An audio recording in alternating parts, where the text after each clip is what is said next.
Je vous salue tous dans le nom de Jésus-Christ, que la grâce et la paix soient sur vous tous. Que l'amour du Très-Haut inonde vos cœurs et que, par sa grâce, il éloigne de vous tout état d'esprit contraire à sa nature comme la désobéissance, la moquerie et la frayeur. Qu'à la place, qu'il vous conduise à accomplir sa volonté avec courage et assurance. Le Seigneur n'a-t-il pas dit, « Celui qui aura honte de moi parmi les hommes, moi aussi, j'aurai honte de lui devant mon Père et ses anges ». N'ajoute-t-il pas, « Ne craignez pas ceux qui tuent le corps, et ne peuvent plus rien faire. Mais craignez au contraire celui qui tue le corps, puis envoie l'âme dans la géhenne. Ceux qui tuent le corps, il s'agit des hommes, des personnes dont l'esprit est manipulé par des démons. Mais, ils ne peuvent pas faire plus de progrès car le Seigneur, c'est lui le Maître à qui appartiennent toute âme, si donc vous lui appartenez, du genre, il vous a scellé par son Esprit Saint, alors, sachez que vous êtes sa propriété désormais. Le Seigneur, c'est pas un mythe, il est bel et bien parmi nous et même en nous. Mais reste dans l'invisible afin de contrôler toutes choses de manière parfaite. Écoutez, le Seigneur a dit, vous recevrez l'Esprit de vérité, le Consolateur que le monde ne peut recevoir parce qu'il ne croit pas en lui. Et il ne croit pas pourquoi. C'est parce qu'il ne le voit pas, et si même, il voyait quelques manifestations du Saint-Esprit, il ne croirait toujours pas parce que le prince du monde, l'esprit qui habite le monde est contre l'Esprit du Christ, aussi ils sont scellés à cause de leur incrédulité et la marque qu'ils portent est la preuve qu'ils ne croient pas en Dieu. Et ceci, c'est afin que soient condamnés ceux qui ne croient pas, car notre Seigneur est bel et bien là, et l'on ne peut s'approcher de lui, ou l'attirer jusqu'à soi si ce n'est par la foi. Aussi dit-il que celui qui invoque le nom du Seigneur qu'il croit qu'il existe et qu'il est le rémunérateur de ceux qui le cherchent. Dieu est esprit, et il faut que, ceux qui l'adorent en esprit et en vérité. L'apôtre Jean dit, nous connaissons que nous lui appartenons quand nous faisons sa volonté, et nous connaissons que nous l'aimons, quand nous aimons aussi les frères. Je vous dis avec assurance, le Seigneur est parmi nous, et il a dit, je suis avec vous tous les jours jusqu'à la fin du monde. Je vous pose donc une question, le monde est-il toujours là? Le monde de Satan, qui est le monde du péché, existe-t-il toujours? Alors, le Seigneur Jésus-Christ est aussi là, il est là avec nous jusqu'à la fin de ce monde corrompu. Que le monde veuille ou pas, il sera là puisque nous aussi nous sommes là. Qu'il croit en lui ou pas, il est là puisque nous sommes là, et c'est pour ceux qui lui appartiennent qu'il est là, au travers de son Esprit Saint. N'a-t-il pas dit, le Père et moi, nous viendrons faire notre demeure en vous? Et n'ajoute-t-il pas, le royaume des cieux ne vient pas de manière à frapper les regards, car voici, le royaume des cieux est au milieu de vous. Nous constituons donc la Jérusalem de Dieu, nous enfants de Dieu. Maintenant, nous devons savoir que, nous ne sommes pas là au hasard, ce n'est pas par pure fantaisie que nous sommes là, nous ne sommes pas là pour manger, pour boire, pour bâtir, et trafiquer et se marier seulement. Nous sommes là pour un but bien précis. Et ces choses, le manger, le boire, les maisons, les voitures, l'argent et l'or, les enfants, etc., ne sont en réalité que des choses qui doivent nous aider à accomplir ce pourquoi nous sommes appelés. La vie n'est pas non plus basée sur la souffrance seulement, non monsieur. Maintenant, qu'est-ce que j'essaie de vous dire? C'est qu'il y a une œuvre à accomplir, et cela, c'est l'œuvre du Seigneur, il a donc dû l'établir depuis l'éterne. Afin que par elle, le mal soit éliminé à tout jamais. Cette œuvre est achevée pour ceux qui habitent dans le ciel, car les anges restés fidèles au Seigneur ont dû combattre ces démons, ils les ont combattus afin d'éradiquer le mal du milieu d'eux, et c'est ce qui s'est passé, aussi, Satan ainsi que ses démons, ayant été vaincus par Michael et ses anges, ils n'ont donc plus eu leur place dans le ciel car ils furent précipités sur la terre. Ce qui s'est passé dans le ciel, c'est la même chose qui a continué sur la terre. Car le livre d'Apocalypse dit, « Malheur à la terre et à la mer, car le diable est descendu vers vous animé d'une grande colère sachant qu'il a peu de temps. » Écoutez ici quelque chose, ce qui s'est accompli dans le ciel, cette œuvre de purification, cette œuvre qui consiste à mettre comme en pièces détachées quelque chose ou quelqu'un, cette œuvre qui consiste à mettre à nu ce qui est caché, doit continuer à s'accomplir parmi nous. Aussi le Seigneur a fait l'homme, Adam, à son image selon sa ressemblance afin que celui-ci fasse la joie de son Père qui est dans les cieux. Mais ce dernier n'a pas réussi, il a péché en écoutant sa femme, plutôt que son Dieu. Maintenant, c'est ici notre message. Je l'ai intitulé « L'importance du désert ». Vous savez, notre Seigneur est saint et il veut aussi que nous soyons saints comme lui. Il est juste, et son vœu, c'est que nous soyons de même justes. Aussi il entend mal, qu'il soit pur, et que sa créature, elle, soit souillée. Et ceci, c'est encore un moyen qu'il utilise afin d'exposer de manière détaillée les pensées de Satan. Afin que toute la création le revère, et que finalement, tout dise qui est comme toi. Toi le Seigneur du ciel et de la terre. Voyons à présent Adam. Ne pensez pas qu'il a péché parce que c'était la volonté de Dieu qu'il pêche, non monsieur. Mais le Seigneur, utilisant cette désobéissance, a voulu exposer de manière détaillée, quelles étaient les dispositions de cœur de Satan. Il aurait voulu que le premier homme Adam, fasse comme le fit le second Adam, Jésus-Christ. S'il l'avait fait, nous ne serions pas arrivés jusqu'à ce niveau où il faille encore qu'on naisse de nouveau, qu'on veille et que l'on évite le péché. Mais il a péché, de même que nous aussi nous avons péché. Et c'est à cause de ce péché que nous devons aller dans le feu purificateur de sa cuve. Je ne parle pas du purgatoire ni des choses du genre, j'ai vu l'enfer et le paradis, non monsieur.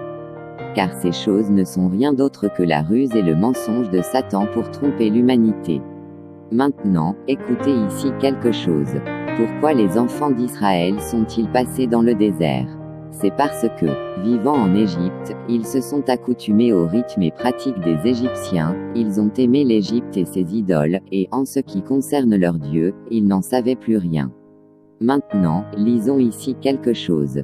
Deutéronome le chapitre 8. Vous vous appliquerez à obéir à tous les commandements que je vous donne aujourd'hui, afin que vous viviez, que vous deveniez nombreux et que vous puissiez entrer dans le pays que l'Éternel a promis par serment à vos ancêtres et en prendre possession.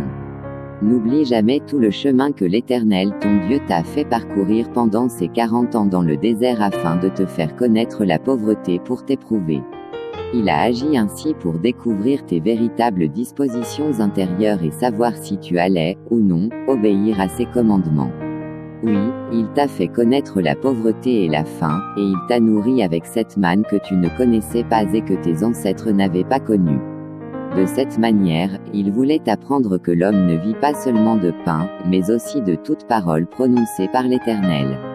Le vêtement que tu portais ne s'est pas usé sur toi et tes pieds ne se sont pas enflés pendant ces 40 ans. Ainsi, en y réfléchissant, tu reconnaîtras que l'Éternel ton Dieu fait ton éducation comme un père éduque son enfant. Obéis donc à ses commandements, marche sur les chemins qu'il te prescrit et ainsi respecte-le.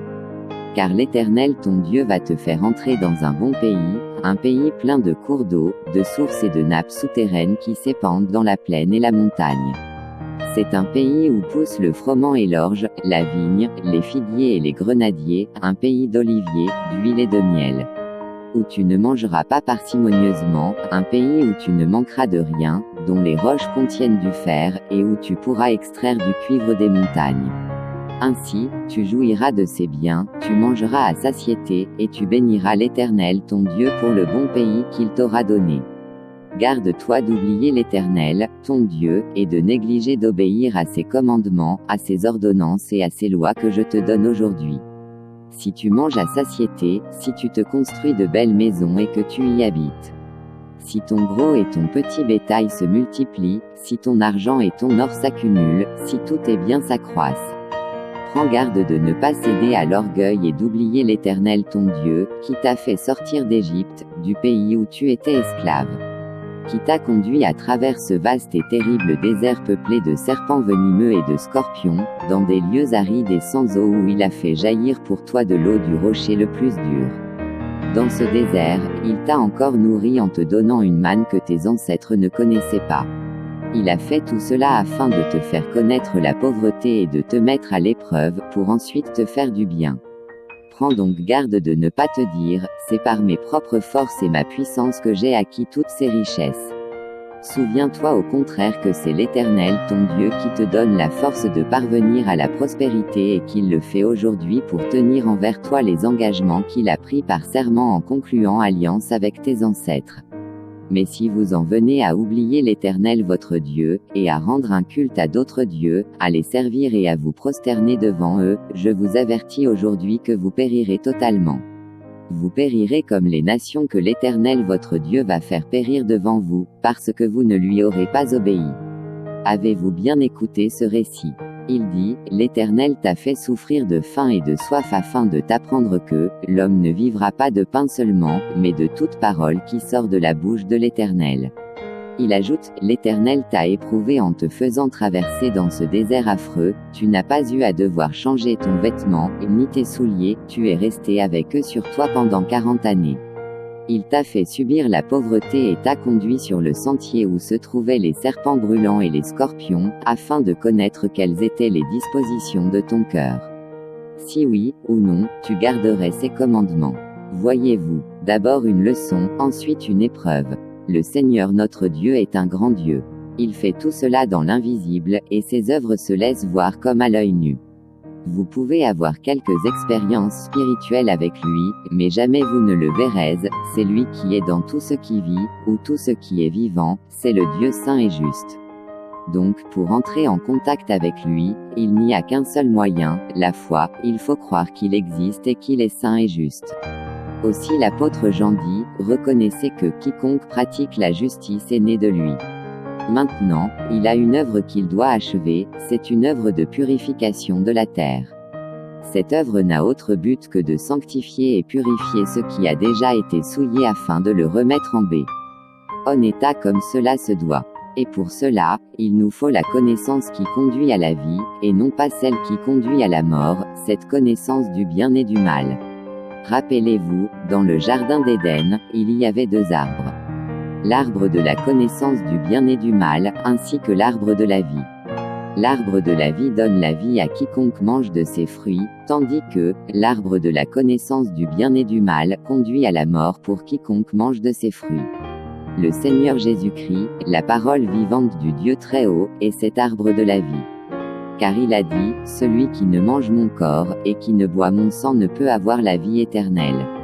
Et l'arbre de la connaissance du bien et du mal, est cette œuvre de mensonge des temps de la fin, qui déjà s'est manifestée la première fois entre la femme, Ève, et le serpent ancien. Quand il lui disait, non, vous ne mourrez point, mais Dieu sait que le jour où vous en mangerez, vos yeux s'ouvriront et que vous serez comme des dieux, connaissant le bien et le mal. Maintenant, voyons ce qui est arrivé à Adam et à Ève, après qu'ils aient mangé de ce fruit de la connaissance du bien et du mal.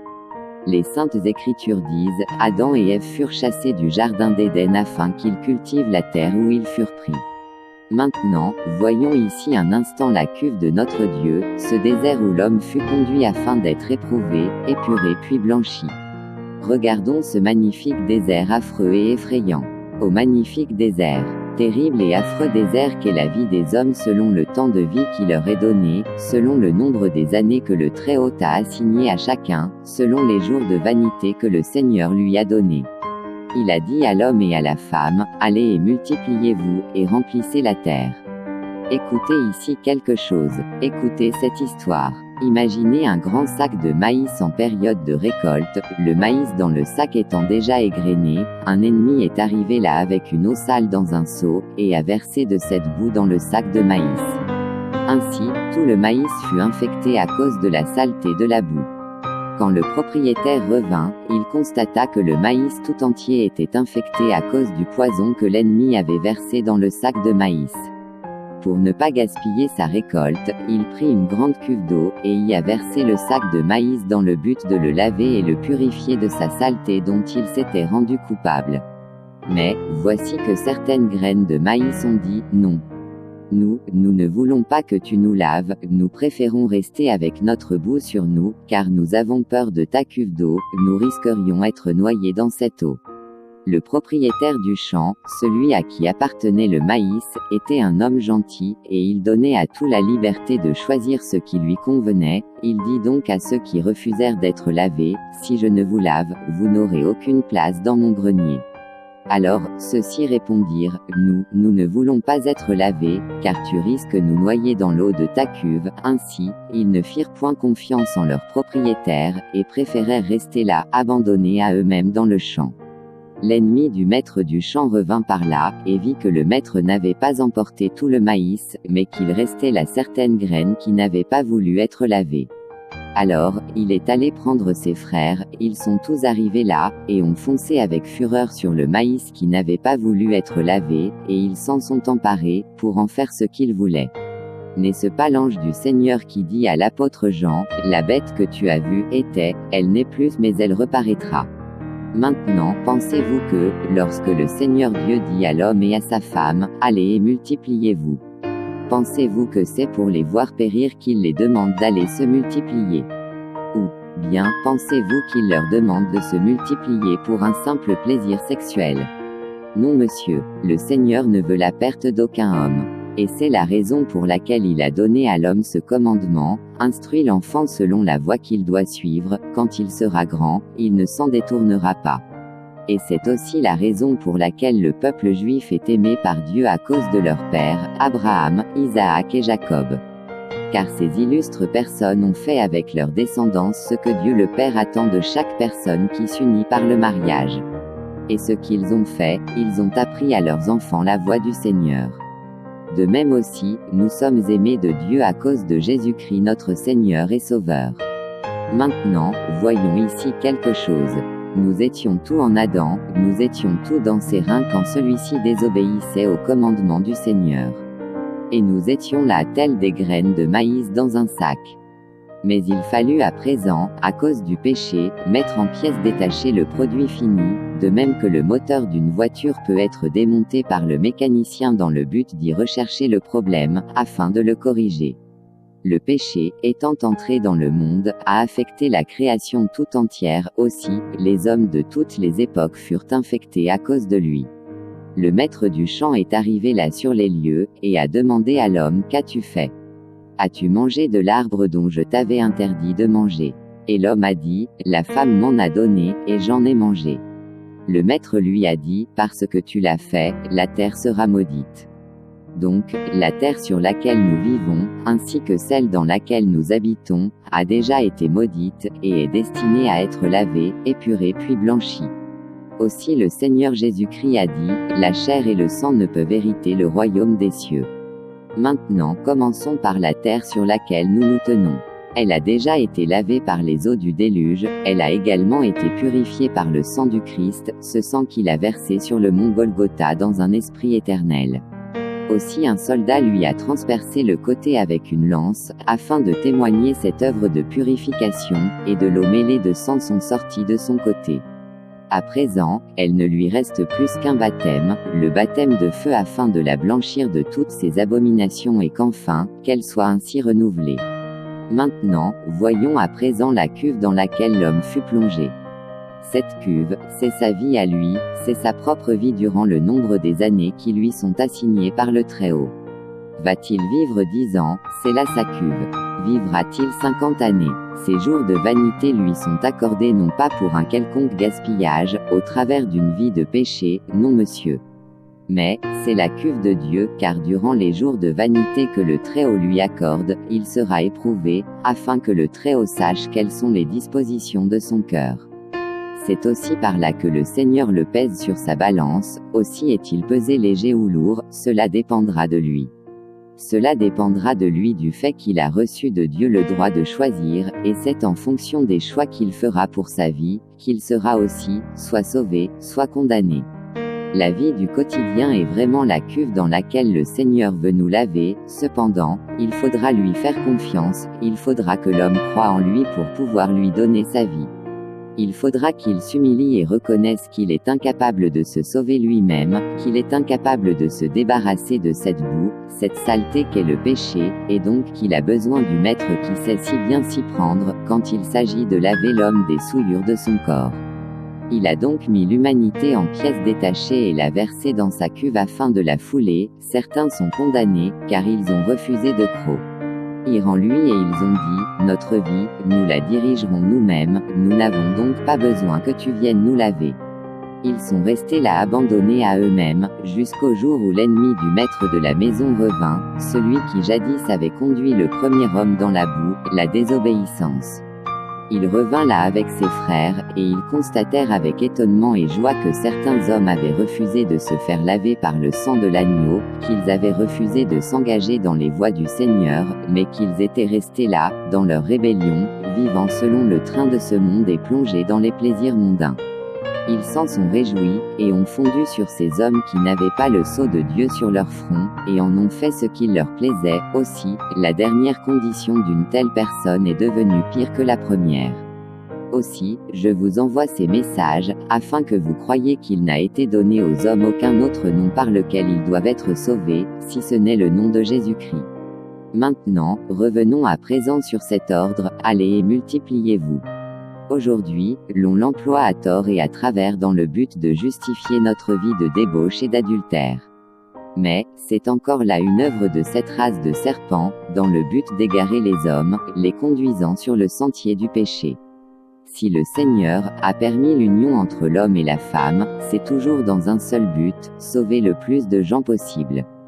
Donc, si vous, au travers de votre union maritale, vous conduisez les hommes, votre progéniture, à se perdre, en refusant de respecter le commandement du Seigneur qui dit, « Instruis l'enfant selon les voies qu'il doit suivre, et lorsqu'il sera grand, il ne s'en détournera point. » Pensez-vous donc que c'est là, la raison pour laquelle il dit à l'homme, « Allez et multipliez-vous » ?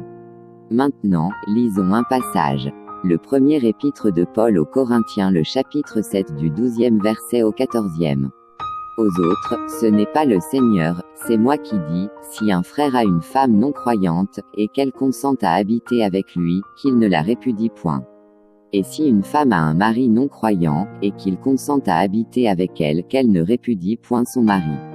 Car le mari non croyant est sanctifié par la femme, et la femme non croyante est sanctifiée par le frère, autrement, vos enfants seraient impurs, tandis que maintenant ils sont saints. Comprenez-vous, il dit, les non-croyants, quand ils s'unissent par le mariage entre eux, le produit qui sort de cette union, c'est un enfant impur. Mais, le produit qui ressort d'une union de personnes nées de l'Esprit de Dieu, ce sont des enfants purs. Et je vous rappelle une parole du Seigneur qui dit, rien d'impur, ni rien de souillé, n'entrera dans le royaume des cieux, seul ce qui sera irrépréhensible, y entrera. Faites avec moi cette courte prière. Seigneur Dieu, toi le maître des cieux et de tout l'univers, daigne par ta grâce rendre chacun de nous irrépréhensibles jusqu'au jour de la rédemption, au nom de Jésus-Christ nous te le demandons, Amen. Maintenant, je ne veux être pas un prophète de mensonge, aussi je vous pose une question. Le produit qui ressort dans l'union entre les serpents c'est quoi? C'est un serpenteau, animal impur, symbole du diable. Maintenant, quel est le produit que l'on obtient dans l'union entre les tourterelles? C'est un tourtereau, animal pur et symbole du Saint-Esprit. Que vous ensemble, pensez-vous que le Seigneur se plaît à voir les hommes périr? Non monsieur, aussi, il cherche d'abord à sauver l'homme qu'il a fait, ensuite, il le conduit vers une autre personne d'un esprit saint, afin que, de leur union, que l'on ait de saintes personnes qui feront sa gloire, tout en étant heureux eux-mêmes du fait qu'ils ont auprès du Père une espérance viva.